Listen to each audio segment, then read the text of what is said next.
fait, à la fin du texte, Popper donne 12 principes qu'il dégage. C'est vraiment une liste. Il y a des listes en philo, c'est bien. Pour caractériser ce qui serait une bonne éthique intellectuelle.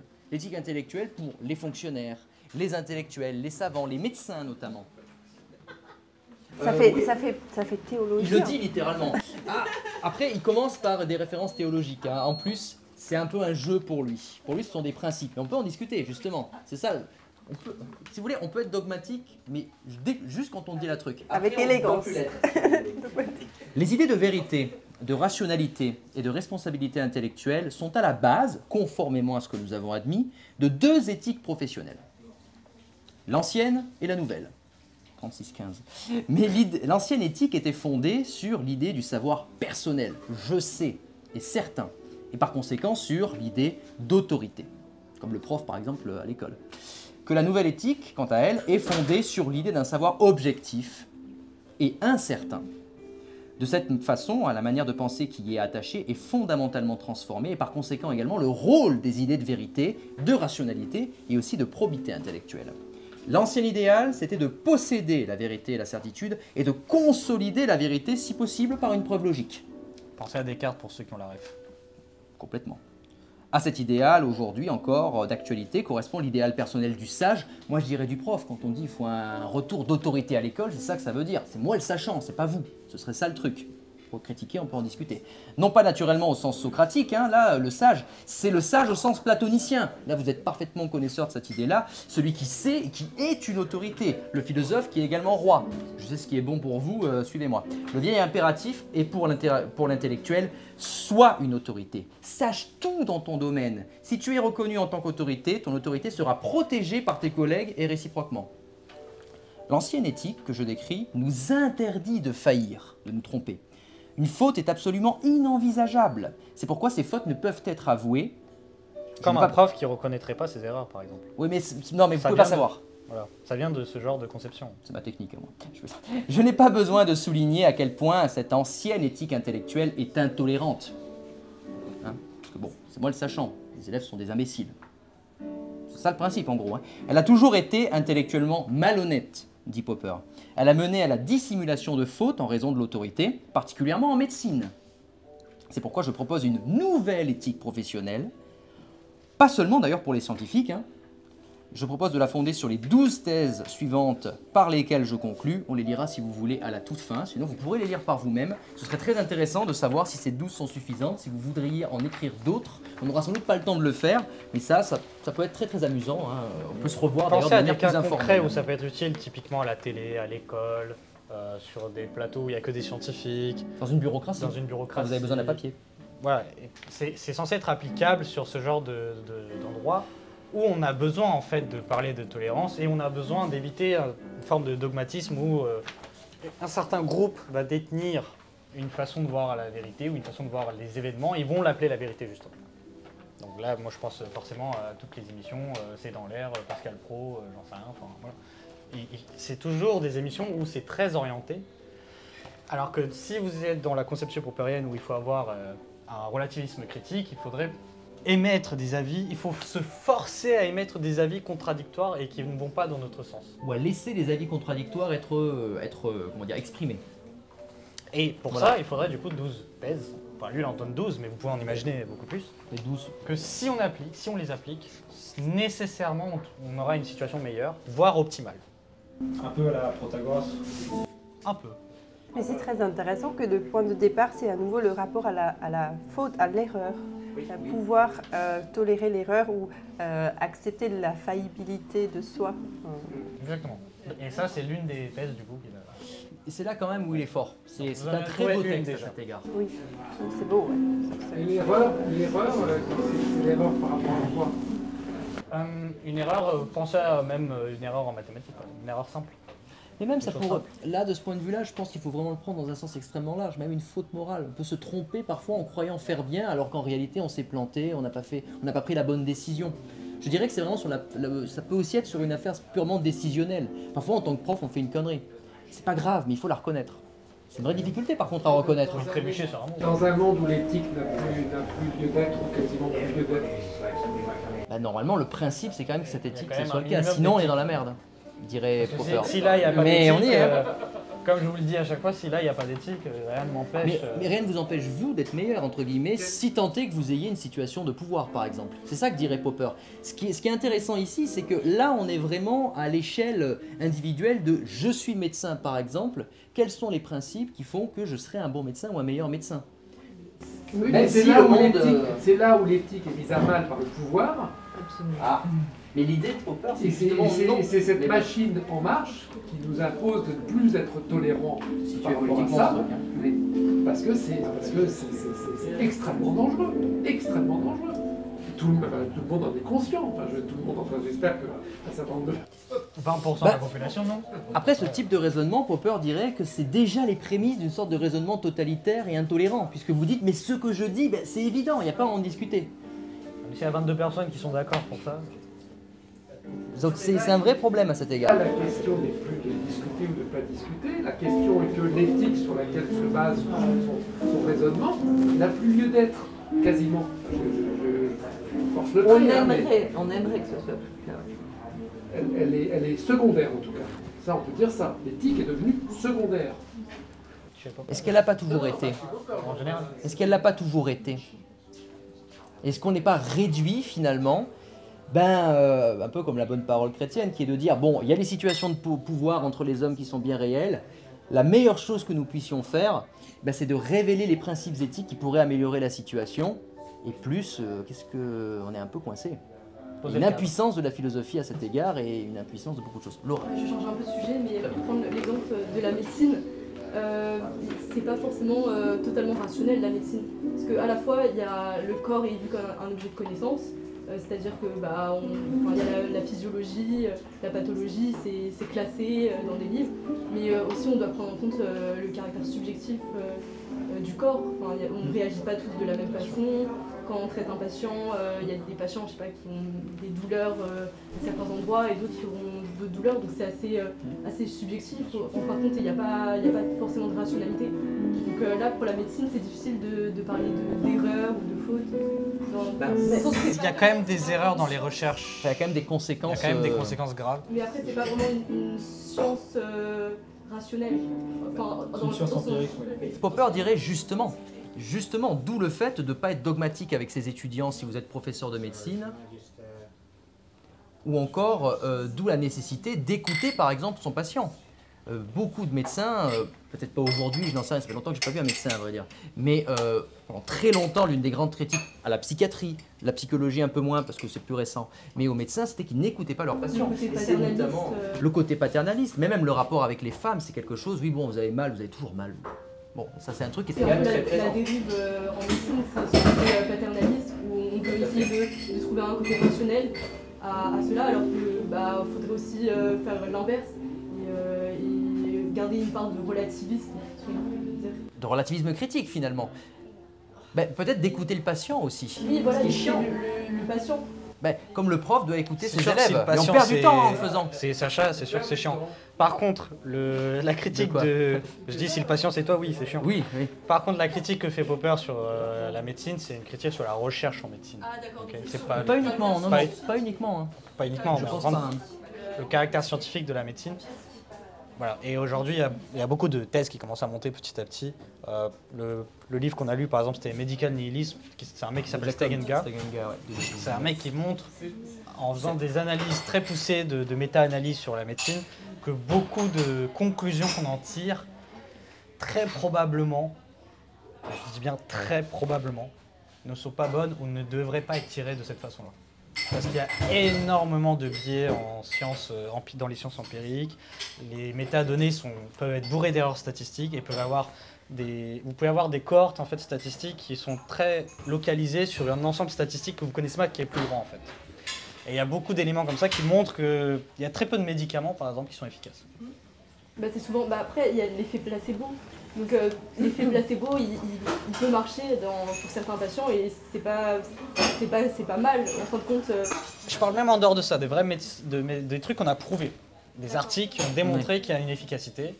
En fait, il est très probable que non. et qu'il y a très peu de médicaments qui sont efficaces, comme la pénicilline et ainsi de suite. On peut le mesurer en fait, c'est ça le truc. Mais bon. Et on a des grandes données en fait qui peuvent le faire. Et c'est les patients qui disent qu'ils ont vu aucun symptôme? Non, c'est des méta-analyses, c'est-à-dire on récupère des données. On récupère toutes les données. Chacun va faire la même expérience et d'autres personnes vont prendre ces expériences, vont compiler les données et on peut faire des statistiques sur ces données compilées. Et là, on a d'autres règles statistiques qui rentrent en compte, des règles mathématiques. Et d'après ce monsieur et d'après d'autres chercheurs, il y a très peu de médicaments qui sont efficaces et ainsi de suite. C'est pour ça qu'il faut être relativiste critique. À plus. Mais les deux fonctions marchent, de ce dont vous avez parlé, du rapport au médecin-médecin, mais la médecine, c'est au rapport à la recherche en sciences, en médecine et autrement. Tu voulais dire quelque chose? Oui, juste apporter une nuance par rapport à ce que tu avais dit. Alors, ça remonte à longtemps, donc peut-être que ça n'a pas conclu. Mais c'était un cours de philosophie morale sur la question des naissances prématurées, tout ce qui était éthique médicale. Et là-dessus, il y a une vraie différence entre une conception française paternaliste, de ne pas prévenir le patient, par exemple en psychiatrie, on ne vous dit jamais quelque chose, juste on vous observe, et ou même dans la médecine générale, par exemple si quelqu'un est en état de mourir, etc. Et une conception plus anglo-saxonne de transparence, c'est juste une précision là-dessus. Après ça a pu évoluer, c'est un cours que j'ai eu il y a 10 ans maintenant. Alors moi j'ai une question, que dirait Poppers concernant en tout cas quelle serait son approche? En France, on a une médecine conventionnelle, voilà. En Asie, on a la médecine chinoise traditionnelle, qui inclut par exemple la pharmacopée. D'accord, la pharmacopée en France est complètement interdite, proscrite, on n'a pas le droit, ou en tout cas c'est extrêmement, on n'a pas le droit c'est très difficile, il y a des formules qui peuvent être en tout cas composées et il y a seulement des naturopathes qui peuvent l'utiliser. Aujourd'hui, il y a une grosse polémique sur les naturopathes. Que dirait Poppers là-dessus? Parce que si on prend toute l'Asie, en tout cas, il y a un savoir ancestral. Ça veut dire que des millions et des milliards de personnes se soignent de cette façon-là. Donc statistiquement, on a des données. En France ou en Europe, on a d'autres données. Qu'est-ce qu'on fait de ça? Il y a une balance. Comment on fait la transition? Comment on juge ça? En tout cas, quelle serait l'approche? Après, il faudrait voir comment les données ont été récupérées. Peut-être que les données n'ont pas été récupérées. Mais simplement, si on regarde l'histoire, si on prend l'histoire de l'humanité... Je vous donne la solution de Popper. La solution de Popper, ce serait vérifier comment les données ont été récupérées. Une. Deux, est-ce qu'il n'y a pas une différence fondamentale entre des personnes qui sont en Asie et des personnes qui sont en Europe? Parce qu'il y a des différences fondamentales. Jusque-là, ça va? Non? Par exemple, les Chinois n'absorbent pas le lait comme nous, on absorbe le lait, par exemple. Mais aujourd'hui, c'est en train de se réguler et on le sait aussi. C'est vrai, mais du coup, il y a des différences. La preuve, on parle d'être vivant. Là, on traite du vivant et on traite de l'humain. Oui, mais les médicaments ne sont pas... Et les médicaments ont une source naturelle. Ça changeait en fait qu'elle peut être naturelle dans un endroit et pas être efficace à l'autre bout du monde. La puissance de l'effet placebo pour la médecine traditionnelle chinoise en Chine est plus puissante parce que nous, on est dans un rapport un peu sceptique vis-à-vis de ça, sauf quelques personnes. Tandis que là-bas, on a toujours soigné comme ça a marché. Et peut-être que voilà, il peut y avoir différents effets placebo. Avant les laboratoires, avant la chimie, on se soignait avec des plantes, on allait voir des guérisseurs, des énergéticiens, et on se soignait de la sorte. Donc c'était déjà une pratique. Et en fait, l'arrivée des industries pharmaceutiques et du médicament à outrance est très récente. Je dirais deux choses à cet égard. Premièrement, il faudrait étudier la méthode avec laquelle toutes ces données ont été recueillies, etc. Et ça, c'est ce qu'on fera la prochaine fois, c'est la méthode de la falsification, etc. Et là, je pourrais vous donner vraiment une réponse très précise de Popper. Je ne la donnerai pas ici parce qu'il faudrait être beaucoup plus précis que ça. Je dirais néanmoins, Popper reste un libéral, donc il aurait tendance à dire qu'il n'y a pas de raison d'interdire la naturopathie en soi. Voilà, ça reste un libéral, du moment que ça n'a pas des conséquences négatives. Mais après tout, pourquoi ne pas laisser discussion rationnelle? Laissons-les exposer leurs preuves. Il n'y a pas de raison. Même Popper, pour aller très très loin, je vais être un peu caricatural, mais Popper, il dirait même, je ne comprends pas les naturopathes aux nazis bien sûr, mais il dirait même, il n'y a pas de raison d'interdire les nazis du moment qu'ils ne sont pas violents. Il dirait ça. Écoutons-les et faisons confiance à la discussion rationnelle. C'est la seule option réellement démocratique possible. Sinon, vous n'êtes pas démocratique, vous entrez déjà dans le chemin de votre adversaire. Excuse-moi. Donc, je vais peut-être paraître un peu extrême, mais en soi, on s'en fiche si la naturopathie n'a pas fait ses preuves. Du moment que le patient y croit, enfin c'est pas rationnel, mais du moment qu'il croit en l'effet bénéfique de la chose. Enfin, il y a plein de patients qui ont le cancer, des maladies vraiment incurables et qui vont voir leur médecin et il leur dit bon, je prends votre traitement, mais je fais aussi de la naturopathie. Et on s'en fiche du moment qu'il prend le traitement. Si la naturopathie lui fait du bien, bah, on est qui en fait pour venir lui dire bah non, en fait, ton truc, ça n'a pas été prouvé scientifiquement. C'est paternaliste. Popper, il serait d'accord avec ça. Tout à fait. En plus, je ne suis pas médecin, donc je vais être très prudent. Ici d'abord. Non, mais il y a des enjeux de pouvoir et des enjeux économiques, Oui, quand même. exactement. Tous ces raisonnements-là qui sont tenus comme s'il n'y avait pas des laboratoires très puissants qui veulent vendre de plus en plus de médicaments, comme s'il n'y avait pas des lobbies qui vont attaquer tous azimuts pour arriver à obtenir ce qui sert leurs intérêts. Je veux dire, et cette histoire de base de données et de faits, je veux dire, quand on voit par exemple les statistiques sur la pauvreté ou sur tout ça, on dégomme, enfin l'État dégomme tout ce qui permet d'avoir des données pour savoir si oui ou non les politiques sont efficaces, etc. Je veux dire, c'est faire preuve d'un peu de naïveté. Alors je ne dis pas que Popper est naïf, et puis Popper à son époque, ce qui se passait. Mais je veux dire, on ne peut pas raisonner. Il s'arrange quand même. On peut pas raisonner sans intégrer cette réalité-là. Oui, mais parfois, Exactement, on ne sait pas très bien comment il compte mettre en place concrètement ces 12 lois, sa nouvelle éthique. On sait, comment va-t-il faire pour imposer ça dans le rapport de force? Lui, il dirait les individus étant rationnels. Mais c'est un idéaliste. On a démontré plusieurs fois dans cette conversation que les individus ne sont pas si rationnels que ça. Ça ne veut pas dire que la raison n'existe pas, mais que... Moi, je vous donne la réponse de Popper. Je suis bien conscient qu'elle a ses limites. Je suis d'accord sur le fait que c'est pas applicable au sens... Vous pouvez pas dire, voilà, le textbook, il est là, et vous l'appliquez bêtement, parce que personne va le lire, en fait, tout simplement. Ça, je suis d'accord, absolument. Après, le rapport de force restera toujours présent. Hein. Après, si vous voulez être absolument... si vous êtes absolument convaincu, vous avez qu'à le mettre en place de force, et puis vous dites, voilà, j'ai mis en place de force quelque chose dont le cadre va nécessairement amener à quelque chose. Mais ça, c'est une position assez idéaliste, un peu utopiste, parce que même si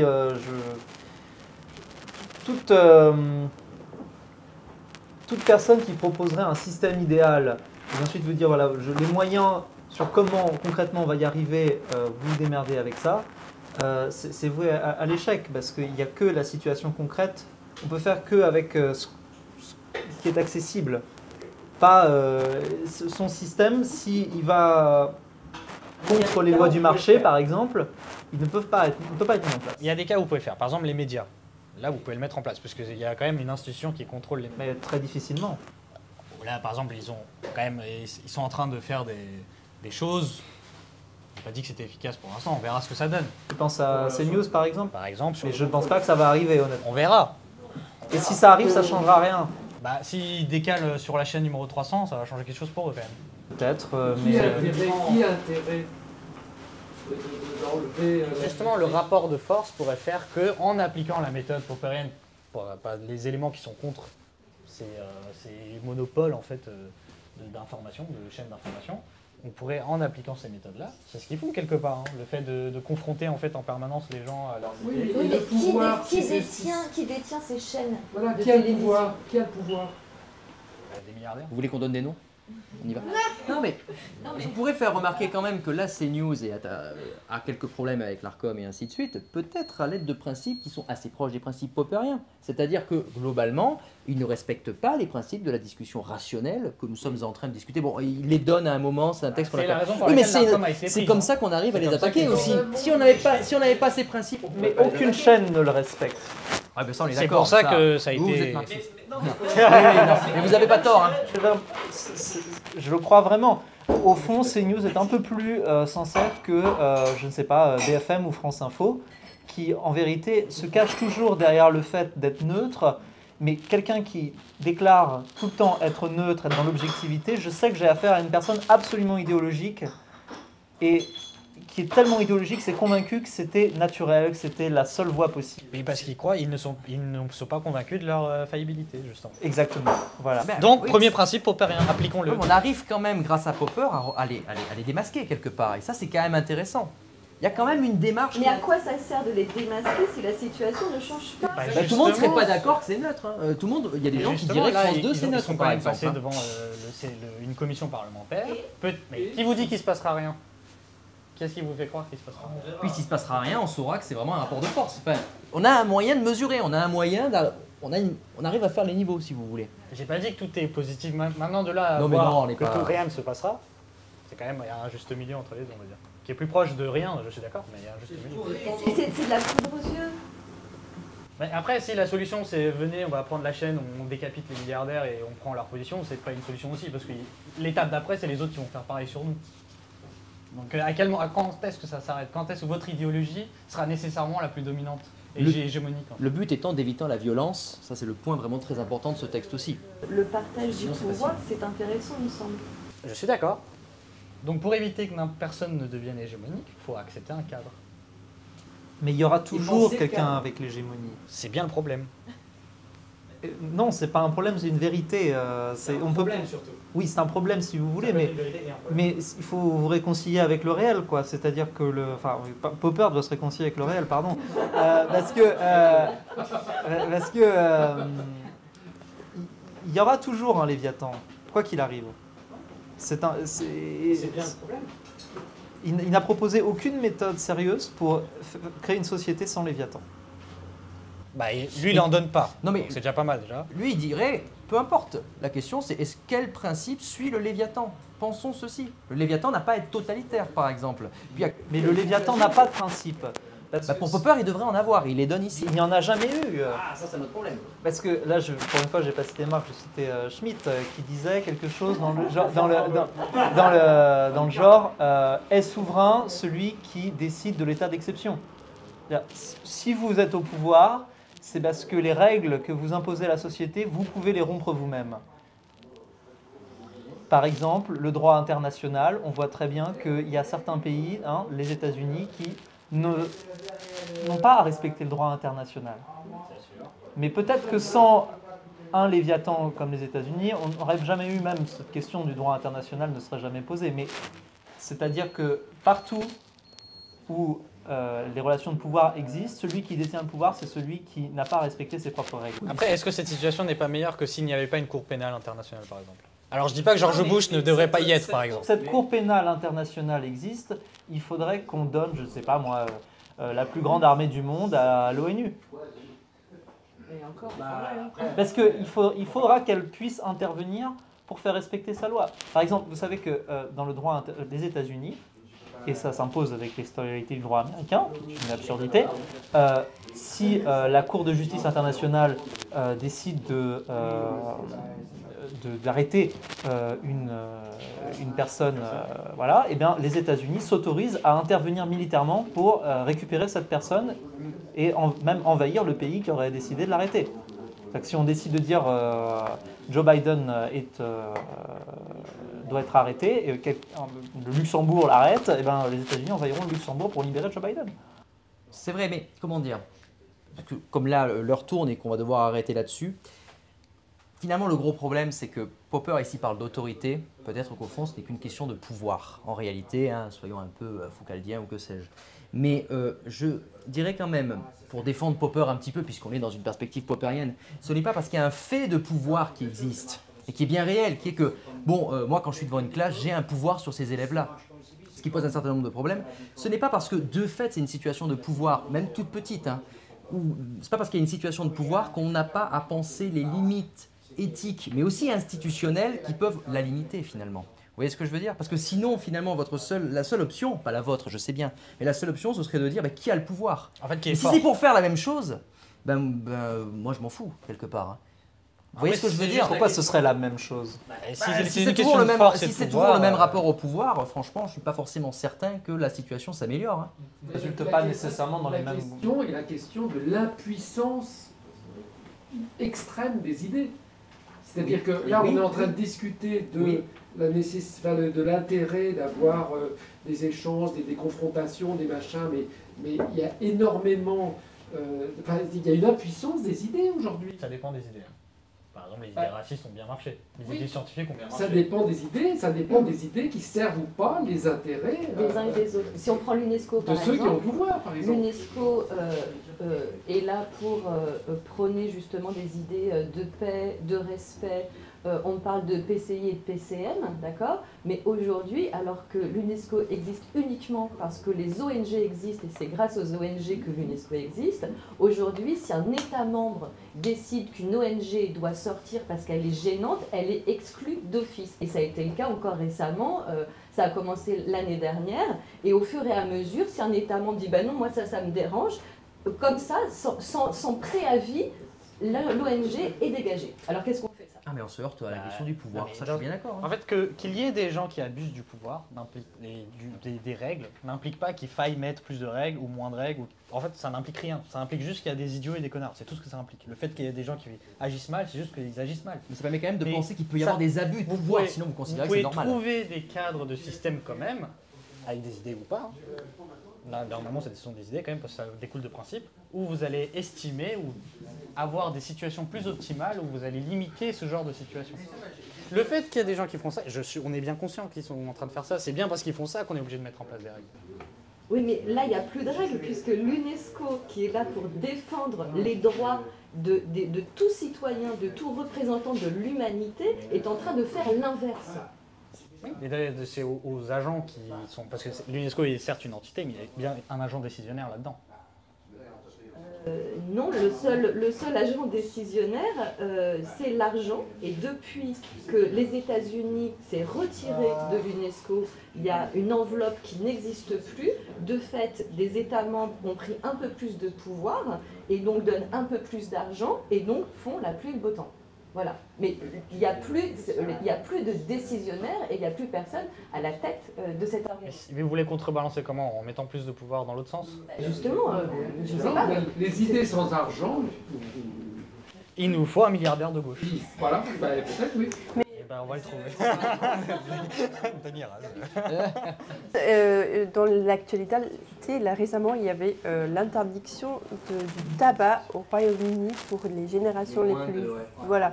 Là, il y a quand même quelque part un exemple de quelque chose qui a été décidé, qui n'est pas dans l'intérêt de la lobby du tabac, par exemple. Donc, bah, on peut trouver des abus de pouvoir, mais peut-être on peut aussi trouver des situations où peut-être quelque chose...